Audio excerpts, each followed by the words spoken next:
Stillwater's Morning Scramble. I appreciate the mayor, Will Joyce, in here. We were talking baseball during the break. We were. And other sports, we want those back. I've really enjoyed watching the baseball. I watched all of them. Yeah. But I love the creativity of the telecast and the cardboard cutouts and whatever it takes. Did you watch any of the basketball? I just saw highlights of the basketball. Yeah. So you're more of an NBA fan than I am. I don't know about that. I'm not. I know they were shooting lots of threes yesterday. Yeah, I haven't seen any of it other than highlights either. But I'm interested that the fan video board or something they've got that they put pictures of the fans up on some video board behind the court. So there's pictures. I just saw that the Oklahoma City mayor is. Yeah, they had Mayor Holt on there. He was on the front row. Yeah. Yeah, I did see that, but from what I saw with the highlights, it looks like they're trying to darken it. They did a good job on the telecast, but you know how, not all of them, but it looked like it's more theater seating. You know how, some colleges do that. Yeah. Missouri State does that, and I hate it if you see it on TV because it takes the fan out of the game a little bit because not when you're there, but it's just dark. And it's not like you're watching a game at Gallagher-Iba. We just get used to that, I guess, and the fans are such a key part. But it looked like the NBA was, they did a good job with eliminating big empty seat shots. Yeah. Which is hard. Yeah, it's interesting. I mean, they are, with baseball and basketball, and I mean, I watch English soccer, which their season they just wrapped it up. They played the last few games of the season and finished it out here a week or so ago. But now the European playoff leagues are kind of starting up too, so it's but they're playing with no fans, and you can watch NBC was showing Premier League. You could on one channel with piped in crowd noise, and then you could watch on a different channel if you just wanted the. Which did you opt for? The noise? Crowd noise, no. I kind of like it without the noise. And I was listening. I heard somebody talking about watching the NBA where it was kind of cool because you could hear the refs, calling the fouls, right? Yeah. So I mean, there's that kind of. The noise of the game actually is kind of cool to hear. Yeah, baseball they've been piping it in, and I think and they're getting so good at it you can't tell it's fake. Yeah, because it's just a natural sound. I mean, it's not roars. Yeah, it doesn't sound like a laugh track from an old Lucy rerun or anything like that. Which I think at first, there'd be a pop up and the crowd would go wild. And do they have the one guy shouting at the third baseman every once in a while? Just they need to though, but they have the PA. And so you can hear the PA, and it's the actual game. So I don't know where the PA guy is. I mean, he may be sitting, in his robe at his house, and go, "Now, budding," But they have the organ. Cardinals are famous for their organ. Yep. And you didn't grow up listening to Cardinal games on the radio all the time, but Ernie Hayes was a celebrity because Ernie Hayes played the organ. Yep. And they'd always introduce him every game. He'd get his name on the radio 3 or 4 times. Ernie Hayes at the organ. Well, they're still playing the organ. Yeah. And so you'd hear da da da da. And so that's cool.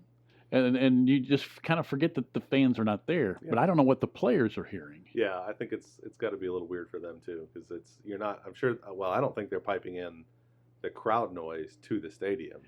They're doing the PAs. Are. Really? Are they? I think I heard that they were, to a certain extent anyway. I know the first game Rizzo with the Cubs was handing out hand sanitizer at first base, which is kind of cool. The guy'd get on base, he'd share him there, and you're going, okay. He may have just done that once, but it got the camera. Pull your batting gloves off and that's right. Hand sanitize. And then... So. Whether just to kind of, and we just hope the season continues. Yeah, they'll get in as much as they can, and it is fun to have those available for watching on TV, and we'll see how well they do. I tell you what's funny is that we'll have Tom Dorado on here in about an hour, and it's back to normal because he's already mad at the Mets. I mean, sure. Forget all the other stuff. It's like this pitching, Well, hey, I know how it feels. I mean, we're already watching the Red Sox get swept by the Yankees, so it's... Yeah. I know, I did. I thought that, because it was a good game last night, I thought, that's got to hurt. And you're the only real Red Sox fan that I know, but I knew that hurt because, I mean, it ended in dramatic fashion, sort of. So, anyway, but it is baseball. Yeah, it is. You can be mad at your team rather than whatever. My son, who's a big baseball fan, is been upset because he hasn't been able to watch as many of the games because they're so late. These games are so late in the evening. It's tough to to get kids, have kids be able to watch them. So yeah. we'll And see. you're inside. It was a great weekend to be outside. It was beautiful this weekend. Hey, one thing I was going to mention, this has nothing to do with this. It goes back to the local music and local talent. But, we've had our Friday food trucks and tunes here. Mm-hmm. And there is a guy in Guthrie named Byron Berline. Yep. Who's a fiddle player, a great fiddle player. Not just a guy. I mean, he's renowned. He's played with everybody. And his fiddle shop, burned down last year. Well, I was dialing across the TV this weekend, and they were showing, I don't even know what channel. It's one of Channel 4's channels, but they were showing a Grand Ole Opry live show, right? Okay. And there's no crowd at these things. And so there's but on the stage was Vince Gill, Emmylou Harris, and Rodney Crowell, and they were safe distance, and they were just talking, and then they'd sing, but they were just, it was sort of like watching a Ken Burns film come to life. But they were telling Rodney Crowell, who's really good, by the way, he's a songwriter, he's written stuff for Bob Seger and a lot of country stuff too, but he was telling how they met Vince Gill. And they were on the West Coast, and he was in Emmylou Harris's band, and so they decided they were going to go see Byron Berline at the Troubadour. And he said, we were going to go see Byron Berline. And I thought, how cool is that? That's He's cool. a guy who plays here at our downtown. And he said, and they got there, and there's this tall Oklahoman up there with him. And it's Vince Gill. And so that's how they made the connection with Vince Gill, who later joined the band, actually. I think he did play with Emmylou Harris. And so the connection there, this is a guy who you could go in any day to his new fiddle shop down there. They've rebuilt. And so it just kind of shrinks the world a little bit. But they were talking about that's how the connection was. So if it wasn't for Byron Berline, who knows where Vince Gill would have landed. That's funny. So it just kind of... He came back and played, Vince Gill played the benefit show in Guthrie. Did you go to that? I didn't. I really, really wanted to. But it was streamed, I think, like Channel 9 or somebody streamed it online at the time. And this was before COVID, so everything wasn't streaming. But they did stream it online, so I watched it because there was the Turnpike Troubadours played. And that was, gosh, what was that? That was like May last year, probably. Or 2 years ago now, I guess. Well, I need to give him a call and get him in here great. someday. He tells stories about, because he's played on, because he went to the West Coast and he was in a different scene, but he's played on the Rolling Stones. I mean, and he tells a story about it. He's been all over. And I think he got letters when his fiddle shop burned down from Mick Jagger, Elton John, because I saw a list of Billy Joel, people like that, who have incorporated his skills on there. They would want to fill or violin even. Yeah. That's awesome. And so but when they mentioned this is how we connected, we were on the West Coast, and we went to the Troubadour, which is a legendary club out there, to see Byron Berline. And I thought, well, that's cool. That is cool. So it just kind of shrinks the world, but you can see him here, or after the pandemic, you'll be able to see him here in town play again. So we're looking forward to it. And we are. Hey, let's talk about getting back to stuff here as far as rolling things out. You want to talk about the schools have been talking to you and the universities? Mm-hmm. Yeah, so we're, it's if you were out at all this weekend, you noticed there were probably, folks moving in. I saw some moving trucks. It was busier at places like Walmart and folks coming in. So we do have students coming back here this week. Which is great. It's a good thing, but it's also a concern from the standpoint of the pandemic and making sure we're reducing the spread and keeping people safe. So I think it's important. I spoke with some folks from the university on Friday and from the hospital, and we've been talking to the county health department and just kind of making sure everybody's on the same page about how all this is going to work. The university will be testing basically every student who lives on campus or in a Greek house, which is sort of semi on campus. All of those students will be tested when they get back, but when they move in. So they'll start later this week, and they're going to be testing 800 or so students a day over the next few days or over the course of the couple of weeks while they're moving in. They have plans ready for, if somebody tests positive, they'll have the options available for them to be quarantined here on campus. They have those facilities all set up and ready to go. If the student is able to return home, I think that'll be an option too for them. But they are, there will be a lot of testing happening. We're talking about 6,000 or 7,000 total tests for students who are coming back to campus at the university. And the university's on-campus labs have been doing the testing evaluation. Right, when you get tested, it gets sent. A lot of them get sent to the OSU lab here in Stillwater to be processed for all the state testing, which was a huge benefit that OSU stepped up really early in this pandemic back in March or April and said, hey, we've got facilities here on campus that we can use to process these tests. And so they've really made a huge impact on the ability of our state to test people. So they've got the ability to run all those tests here locally.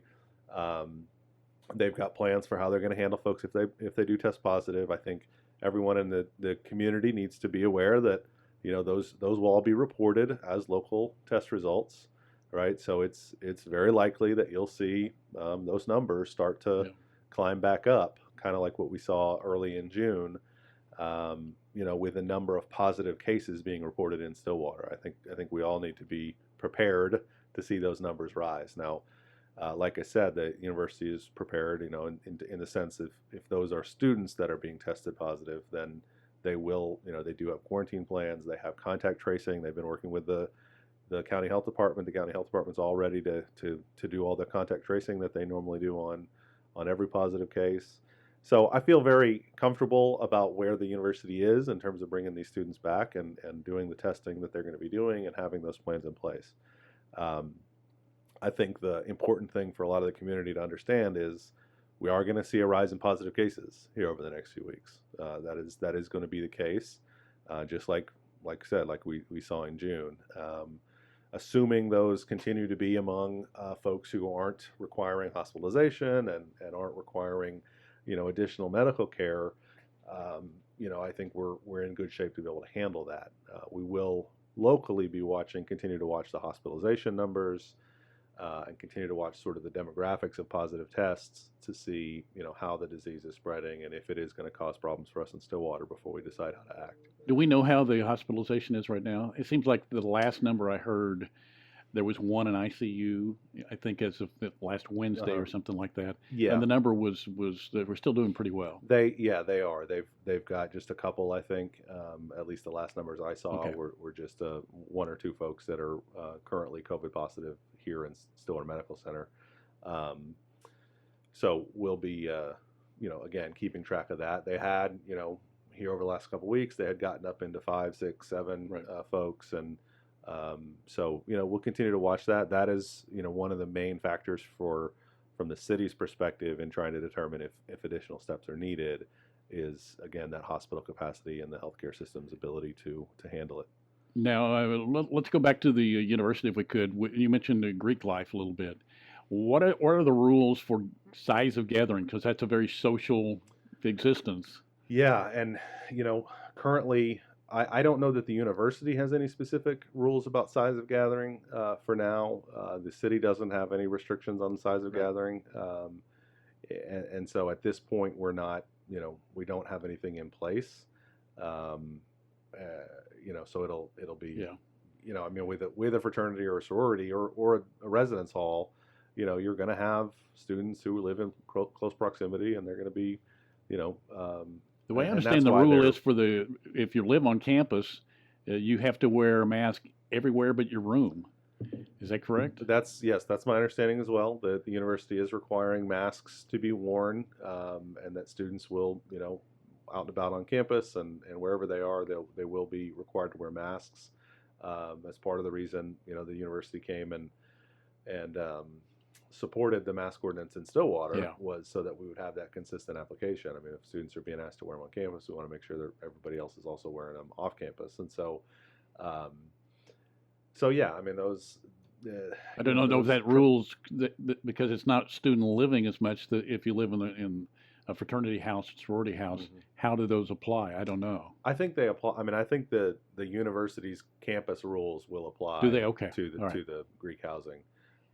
As well, so that they'll have the ability to help make sure that those things are happening. Now, it comes down to people's personal responsibility in terms of actually following those rules and doing what they need to do. I mean, and we all remember when we were 21 years old, right? Yes, I mean, social distancing and stuff isn't what you're.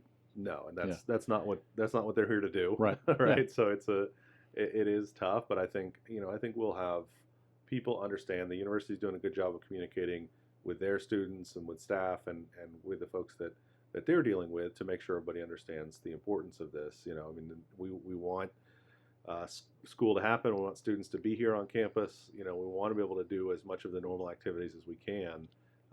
And the only way to give that a chance of happening is for people to do what they can to reduce the spread. And that's wearing masks, avoiding those large social situations, avoiding big crowded areas, all that sort of stuff. I wonder if that may be why we're Major League Baseball, we shut down with the NBA and then the world followed or the country followed. If we can use their lead, because obviously they've had some missteps. I don't know who's to blame or if anybody's to blame specifically, but I think you can use that as a teaching point. If we don't follow these instructions, it could be short-lived. Yeah, I think that's I think that's absolutely right. I think that we all need to understand that if we cannot work together to slow the spread down, to keep these cases from getting out of control, to keep our healthcare systems from being overwhelmed, then we're not going to be able to do the things that we want to be able to do, and that's campus classes and sports and activities, going out and eating and going out to the bar and all that kind of stuff that I think we all really want to be able to do. Go see live music, all that kind of stuff. It's just not it's not possible to just go out and do everything we want to do right now and still keep this thing under control. And so the more good choices we can all make to help keep it contained, the better off we're going to be in the long run. Yeah, we talked about the university. What about the public schools? We'll have Dr. Moore will be on Wednesday morning. Then I'll probably replay that maybe on Thursday because he's on a little after 9 o'clock on Wednesday. Are you working as closely with them? We are. We've certainly been speaking to the public schools. It's but with the university as well. There's sort of unique scenarios that they're trying to deal with, and how they make their rules and what they determine is going to be best for their students. And in their in a school day in the public schools, that's a pretty unique scenario. So I know they're working very hard to try to figure out what the best way to do that. Your wife's a teacher, right? She is. She's a speech pathologist. Yeah. Yeah. Tell me what she's having to do. Might do. I forgot what she was, but my sister's a speech pathologist, so I should have known that. But there are things that they can't do virtually. No. Yeah. Absolutely. It's for and that's a lot of the concern around public schools is there are those sort of special situations where you can't really. It's not just a teacher standing up in front of a classroom and lecturing, right? These are, especially with younger kids, you're getting in and they're playing and it's very hands-on. It's not everybody. It's not like a college lecture hall, right, where everybody just sits in their seats and take notes. So they do have a lot of special scenarios. And like I said, my wife is a speech pathologist. You can't do that with a mask on, right? Because seeing the mouth and helping with a kid who's trying to pronounce R's or whatever it is, that's really, you can't really do that in masks. And so they're looking at all kinds of different options on how that will work. They've got sort of the clear face shields, and I think it was a good thing that the state is committing, I think he said $10 million to buy masks and face shields and all kinds of different PPE for schools in the state, which is a good thing. They're going to need those supplies. But it's at the schools and the university and the city and everywhere else, there's a lot of sort of trial and error. We're just going to have to see what can happen and how it can work, and take every possible precaution we can take, and see how it goes. Students coming in, it's going to be interesting because with students arriving this weekend, August leases started and stuff like that. You're going to have almost 3 full weeks before public schools to start, which is interesting dynamic because we'll be able to see what kind of spike we have right away. I think, we will. I think we'll start to see those numbers here over the next week or so start to pick up, and we will, by the 20th, by the end, the last week of August, we will see, I think, what those numbers are going to look like. And I think that's part of, what I was talking about earlier, with just helping everybody in town be prepared for the fact that those numbers are going to spike. We are going to see a jump in the number of positive cases in Stillwater, and that's going to be due to more people in town. It's going to be due to more testing being done, and it's going to be due to the spread of the disease in our community. And so we need to be prepared for that. I don't think any of us needs to panic about it. Right. I don't want, I think, I've got a lot of people who have come to me and said, oh, the numbers are going to jump up and, when the students come back, and then you guys are going to just close everything back down again. And I said, well, we didn't do that in June. We saw the numbers jump up. It was mainly among the younger population. It wasn't a heavy burden on the hospital system at that point. And we didn't just panic and put in reactionary rules. We've been trying to keep it, be optimistic and realistic about what's going on, but we all need to understand that the disease doesn't just stay in one place. It's not just those younger students who might be testing positive. We're going to see it spread around the community, and that's why we need to be taking the precautions. Yeah, and I don't know, I haven't asked you if you've had any reports of people having to call the police or whatever. It seems to me, this is just an observation, you can tell me I'm wrong, because Okay. I often am, but social media is where most of the venom is. Yep. But I haven't seen any of it in person. Yesterday I went and got a haircut yesterday. Yeah. And also did go to a store because it was nearby. Mm-hmm. 100% compliance everywhere. In Yep. the place I went to get my haircut, there were only three chairs for you to wait. Yeah. And they were spread out. I didn't have to wait really at all. But I mean, you couldn't have more than three people sitting in there Yep. at the same time. They were spread out. Everybody wore a mask, no problems. It's near a Walmart on the north side of town, the neighborhood center, not a single problem. Yep. It seems like the venom is on social media more than in the workplace. Is that accurate? Yeah, I think that's absolutely true. And honestly, even the social media stuff has kind of died down. I mean, I think people, I think people see and understand what we're trying to do. They understand that the way that we put this thing in, and in terms of how the ordinance is written, and also the time that we kind of took to kind of get it ready. It wasn't a surprise for anybody when it went into effect. We handed out 120,000 masks through Visit Stillwater and the Chamber of Commerce, so that we could help those businesses kind of start to prepare for how it was going to happen. And and since then, a bunch of the bigger stores, Walmart and Best Buy, and the large chains have all gone to mandatory masks nationwide anyway. So they're prepared for it, and they've been they're doing it everywhere. So I think it's been a lot smoother implementation than there was concern it might be. As far as I know, there haven't been any particular. I haven't problems. heard of any. Yeah. So not to say that people haven't yelled, or there hasn't been those things, and not to say it's been easy for everybody, right? I mean, there are businesses who have said that they've lost business because people don't want to come in with a mask and that sort of thing, and then there's also been businesses have told me they're doing better. So it's okay. Our sales tax numbers. I'm going to let you go here eventually because I know you got a living to make. I do. But the sales tax numbers, I think, from what we're seeing, have been not disappointing. They've been in some ways pleasant. Is that right? Up to now, yes, we've seen a reasonable. We haven't seen a tremendous drop in sales tax. So we did, I guess optimistic would be a better word. Yeah. Yeah, I mean, it was better than anticipated. We were really concerned, that we would get to this point and already be down, way down. Now, Norman McNichol and the city staff have done a fantastic job of cutting everything out that they can cut. I mean, they really were able to reduce spending and gone to just only the necessities, right? And so that's helped because sales tax numbers aren't they're not booming, not like they were, right? I mean, January and February, before this whole thing started, we were really on a good trajectory, and unfortunately that's not quite the case anymore. But it's also not been doomsday so far. Now, getting into the fall and talking about what happens if schools don't, if the university has to go online, or if we don't have any of the normal fall activities like football and all that other stuff, then we really will be concerned about what that's going to look like over the long run as well. So we're not out of the woods at all, but we're in a better position now than we were afraid we might be when this whole thing kicked off. So city's in good financial position. The city has good financial reserves.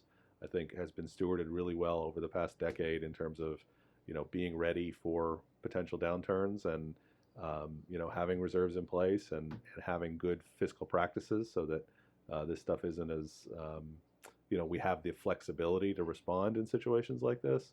But if it's the longer this goes, the more difficult it is for the city, for sure. No doubt. So, hey, thanks for all you do. I'll let you get to your job. So thanks, Steve. And tonight there's council meeting, starts at 5:30. 5:30 tonight. Yep, regular city council meeting at the city council chambers, or you can tune in on all the online and cable channels. Go to stillwater.org and you can find all the details. There you go. There's the mayor, Will Joyce. We'll take a time out, get our top of the hour break in, and we're back after this.